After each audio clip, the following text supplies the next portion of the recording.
ба ғолибони бозиҳои олимпӣ чӣ тӯҳфа медоданд? хатарноктарин мавзеъи сайёҳии ҷаҳон куҷост?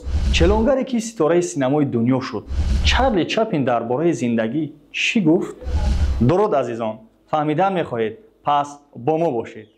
Эл Каминито дель Рейро маъмулан ҳамчун пайроҳаи марг ном мебаранд. Он воқеан аз масирҳои кӯҳии хатарноктарини ҷаҳон шинохта шуда, дар дараи Элчоррои музофоти Малагаи Испания ҷойгир аст. пайроҳаро соли 1905 барои сохтмончиёни сарбанд бунёд карданд. баъди ба итмом расидани сохтмони сарбанд, пайроҳа солиёни зиёд истифода нашуд ва оҳиста оҳиста фурӯ рехтан гирифт.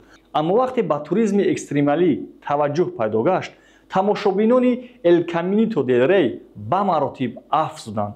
пас аз як қатор ҳодисаҳои нохуш соли 2001 мақомот онро бастанд. танҳо бо гузашти 15 сол пайроҳа боз кушода шуд. Эл Каминито дель Рей мавриди таҷдид қарор гирифта, ҷойҳои хавфнокаш мустаҳкам гардид, вале қатъи назар аз ин ҳамасола гоҳ-гоҳе сайёҳон дар ин ҷо ба ҳалокат мерасанд.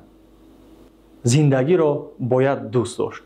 бори ҳунарманди маъруф Чарли Чаплин ҳангоми вохӯрӣ бо ҳаводоронаш латифаеро нақл кард. ҳамагӣ хандиданд, сипас онро такрор намуд.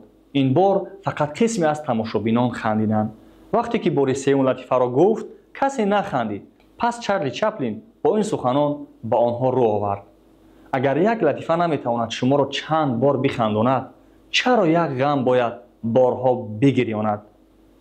роҳафтода нашавед ва зиндагиро бо ҳама каму бешаш дӯст доред. дар бозиҳои олимпияи қадим ғолибон бо тоҷи аз гулҳо омодагашта қадр мешуданд. он замон ҳар мусобиқа як ғолиб дошт.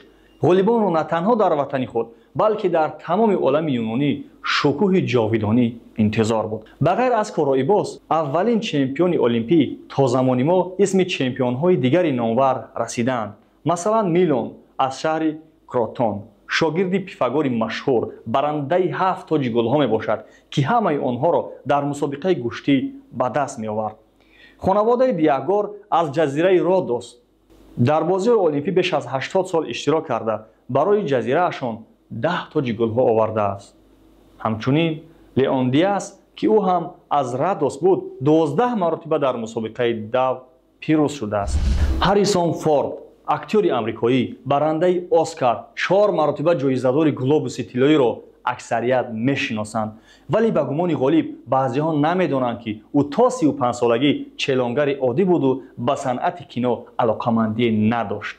бале, бовар нокарданист, вале далел аст, ки Ҳаррисон қабл аз шӯҳратёр шуданаш дар коргоҳи коргардонҳои маъруфи Ҳолливуд Ҷорҷ Лукас ва Фрэнсис Форд ба сифати челонгар кор мекард. як рӯз Лукас аз ӯ хоҳиш мекунад, ки то омадани нафари масъул чанд сатр аз сценарияи филми «Звёздные войны»ро хонад. ана ҳамин як тасодуфи оддӣ дар як муддати кӯтоҳ Ҳаррисон Форди челонгарро ба ситораи ҷаҳони кино мубаддал мекунад.